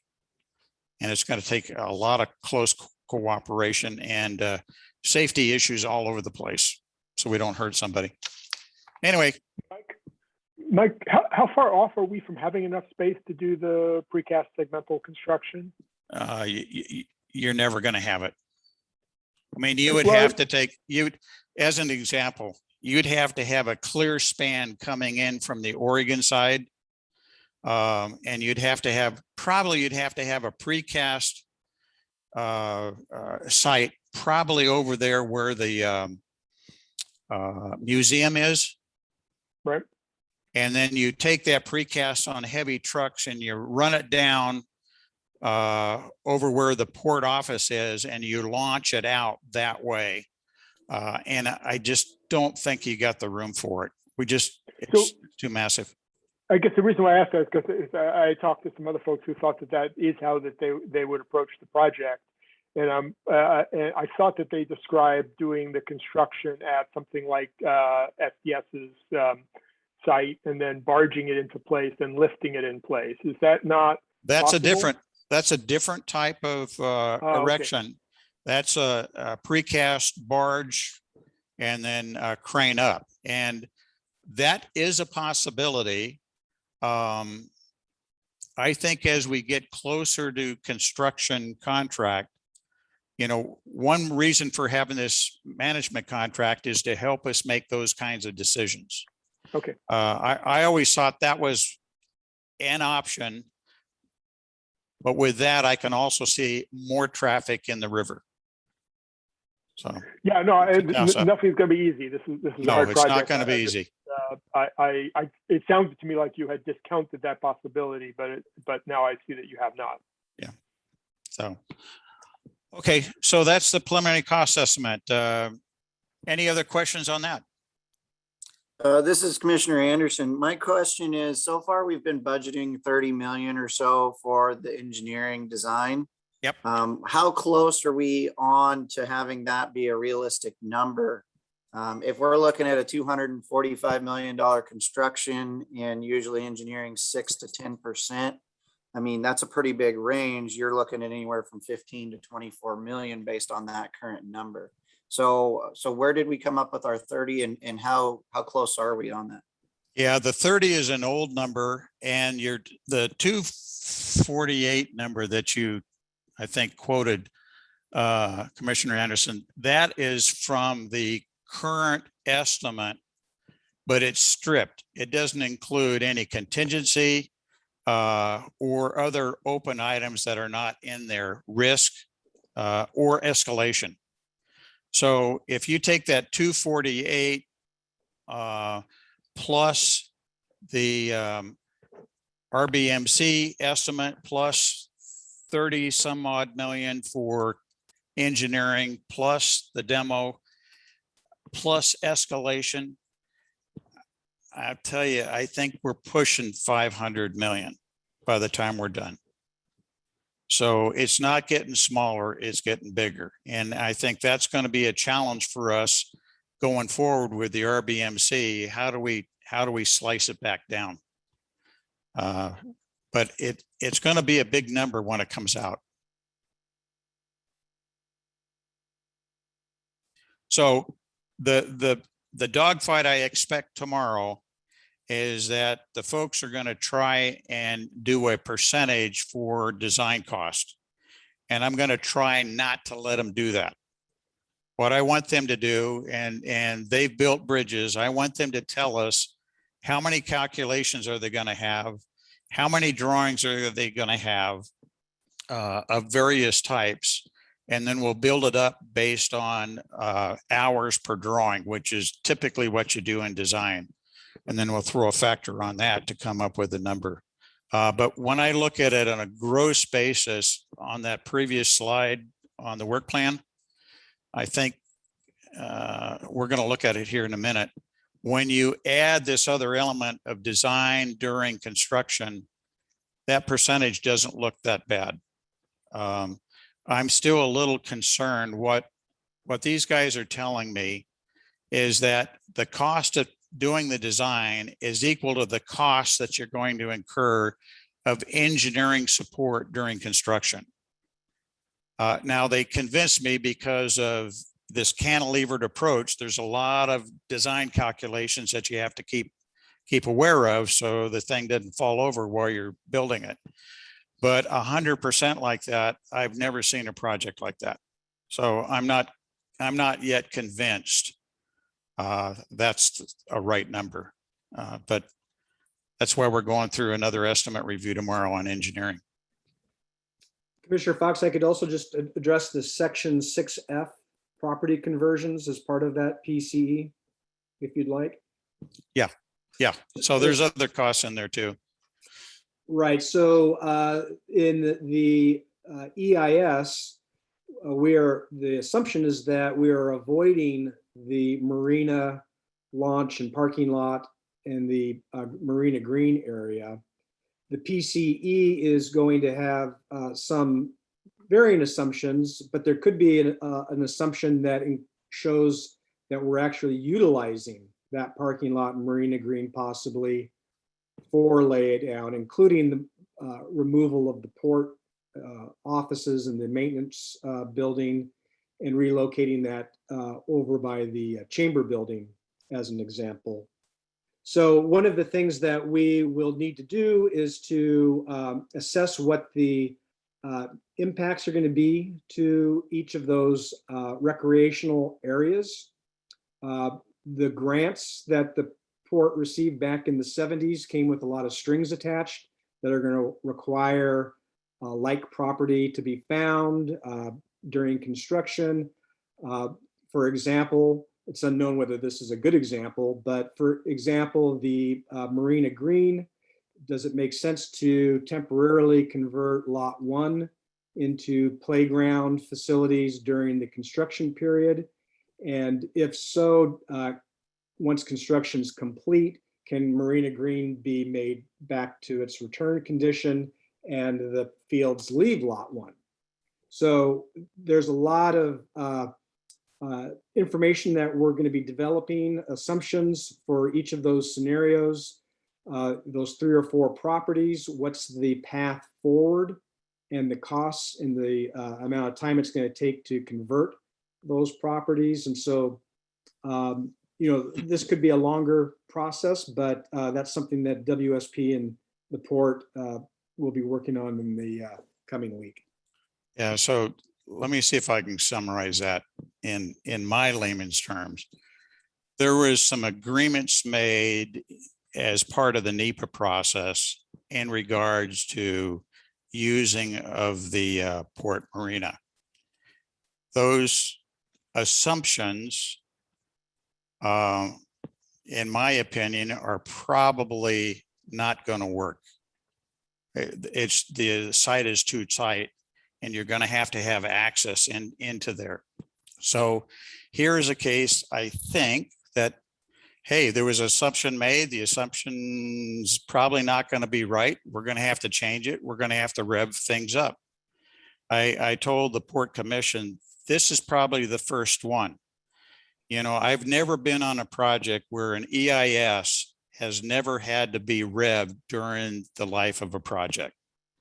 You just get smarter the farther in you go, and things are going to change. Well, this happens to be the first one. So I can't get real excited about it because I know there's going to be at least 5 or 6 more that we don't even know about yet. We'll deal with them as we go. But the good news is we've identified it. And now we can put a plan together, and the management contractor will be responsible for working through the issue and figuring out a solution. So get ready. There's going to be a lot more of these before we're done on this thing.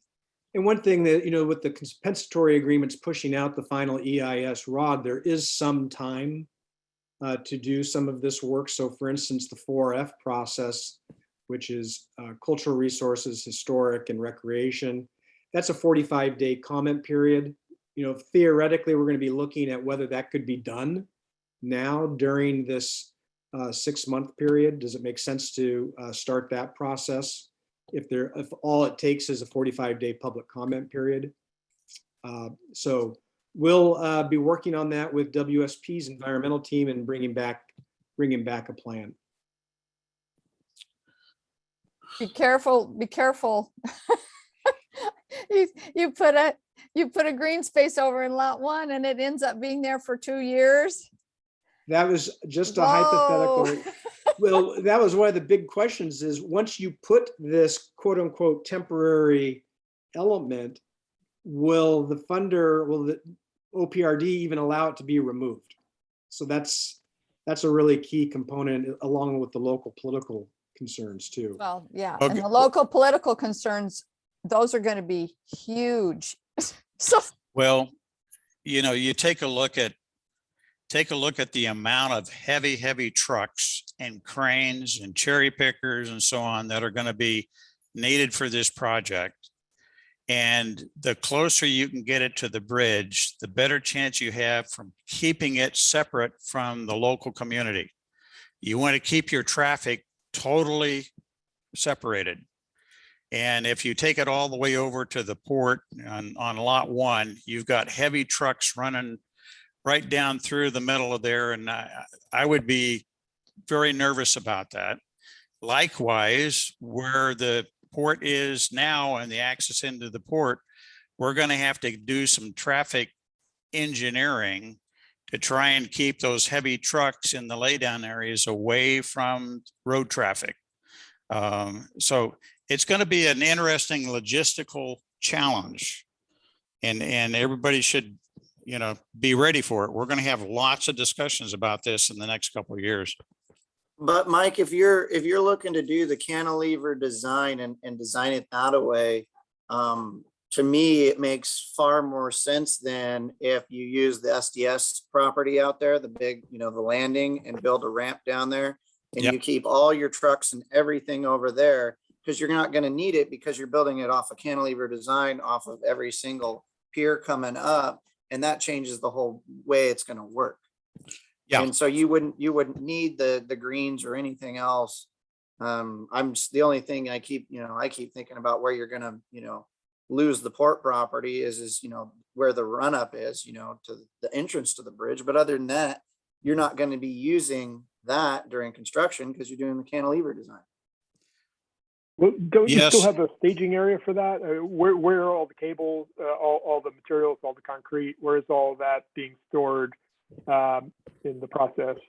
Yeah, remember, I see that you're going to have, because of the number of piers you're working on at the same time, I'm going to guess you're probably going to need a laydown area on the Oregon side and one over on the Washington side. And the laydown there is used to build these rebar cages. You prefabricate the rebar cages, you lift them up onto a truck, get them onto a barge, and then you get them out into the river. Now, could you do all the rebar over on the Washington side? Possibly. Could you do all the concrete over on the Washington side? Maybe.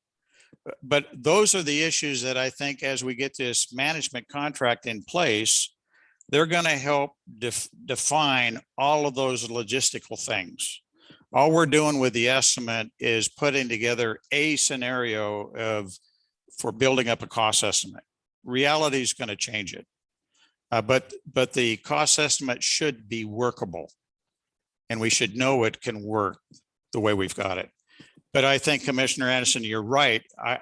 The more I think about it, the more we get away from that close access on the Washington side with that huge slope going down. probably the better we're going to be. So having barge access, upriver a little bit makes a lot of sense. Which means we'll probably have to build a wharf of some type, a dock of some type out there for these barges, which is fine. And improve some roads and whatnot, which is fine. All right, we are past 4 o'clock, and I do have one item. I know Commissioner Fox, you've got the work plan input. Yeah, I want to do that one real quick. So all of you have had a chance to take a look at this for a couple weeks.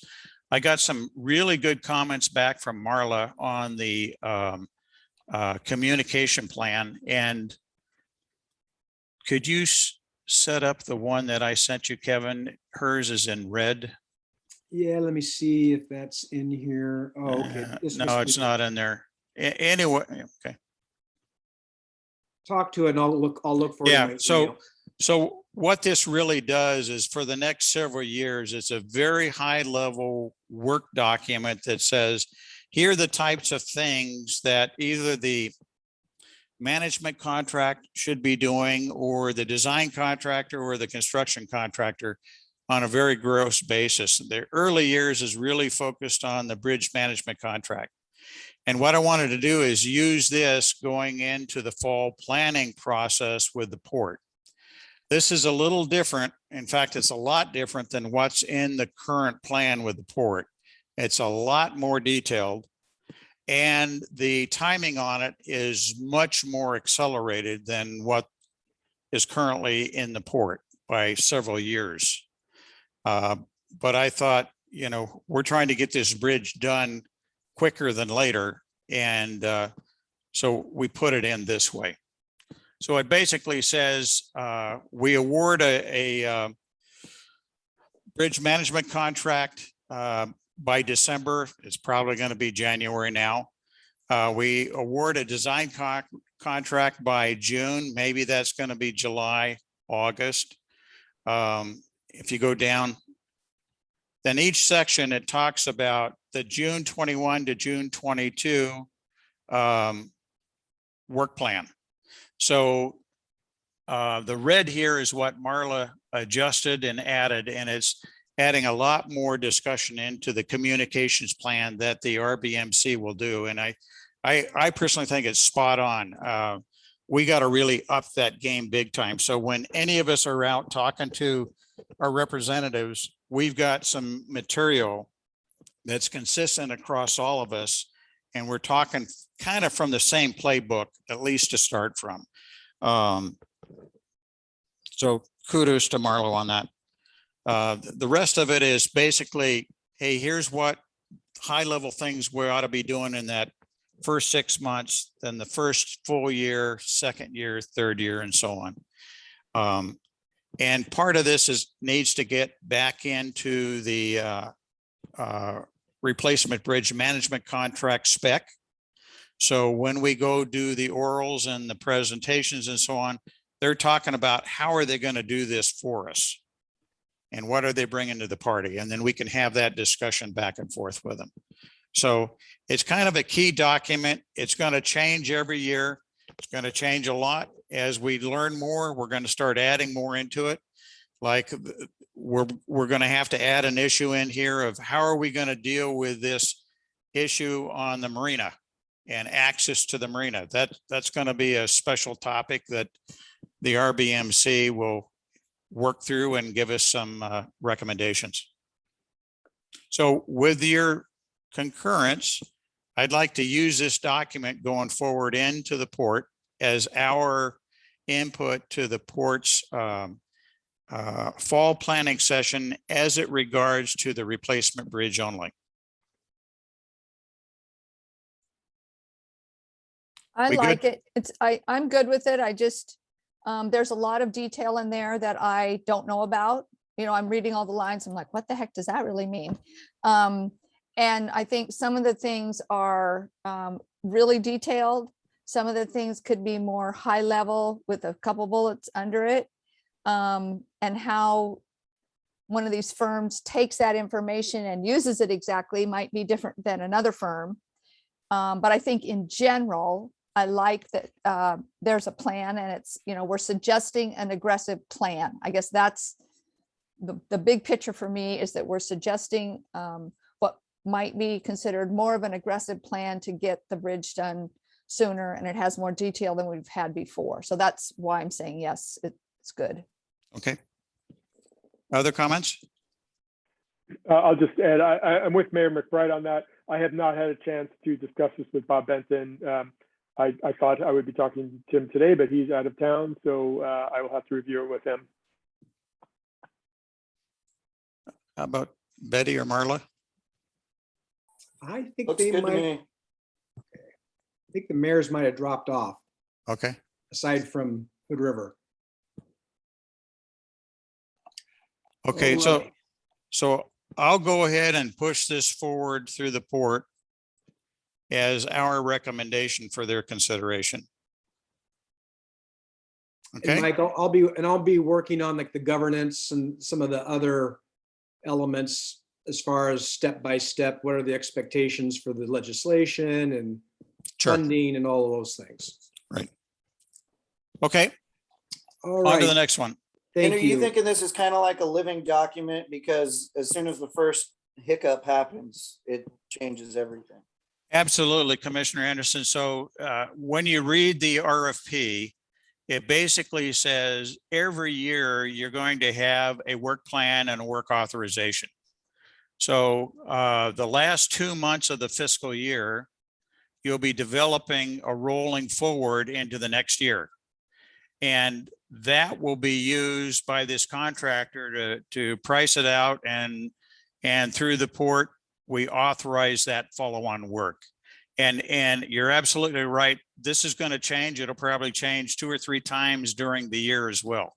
So we'll have the ability to rev up the work authorization or create a new one if we need it. All right. The other element that I wanted to bring to your attention was WashDOT is getting close to having a grant agreement prepared for the project.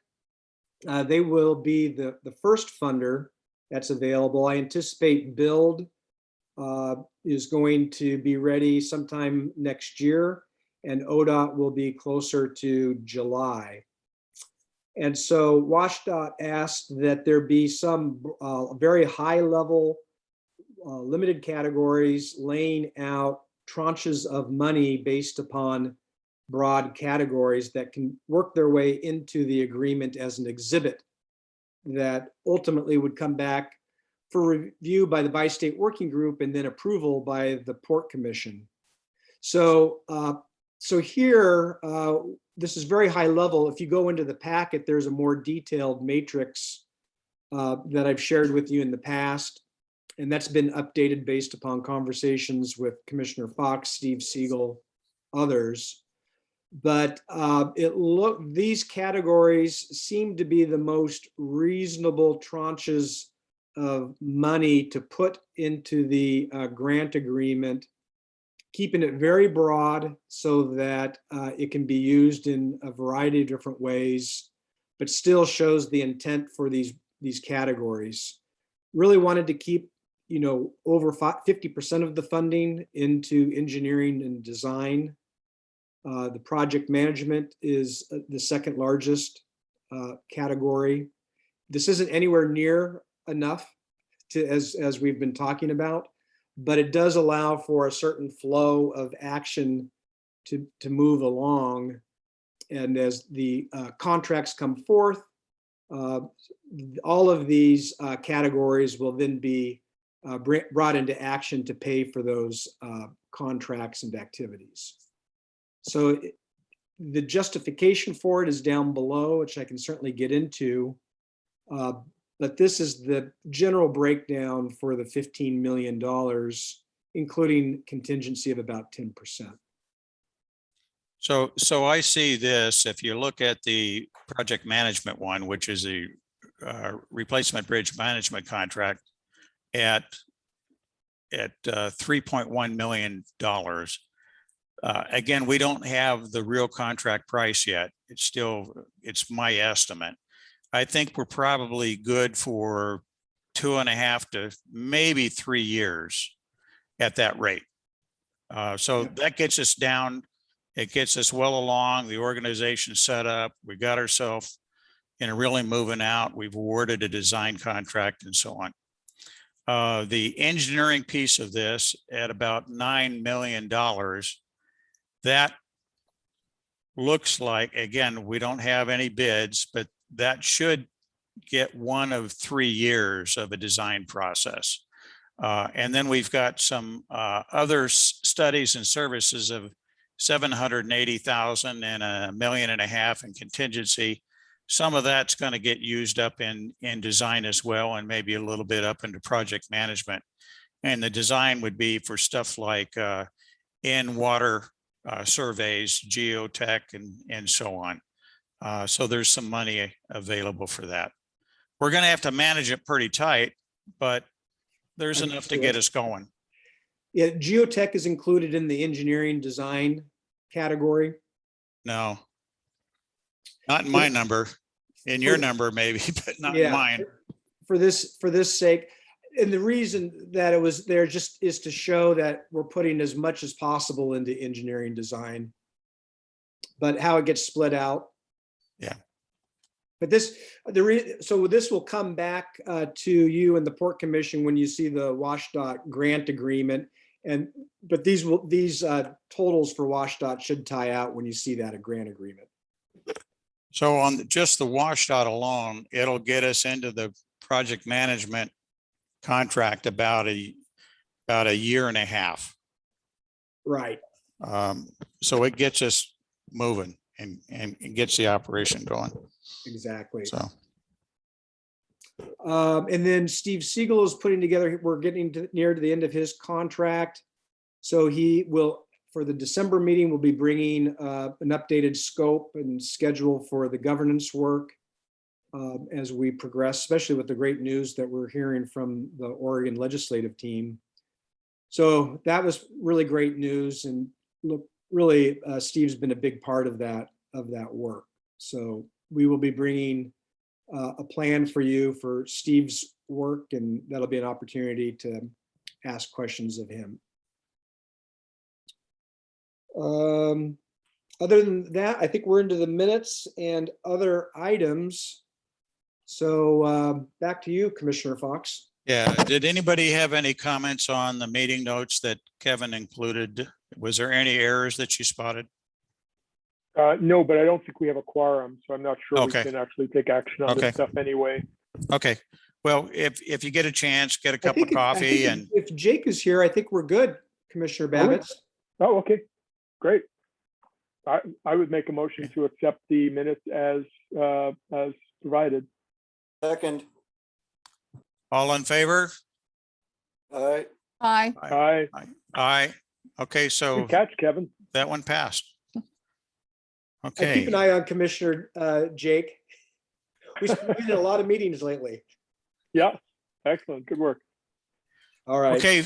Okay, folks, we've kind of ran over time, but we covered a lot of information today.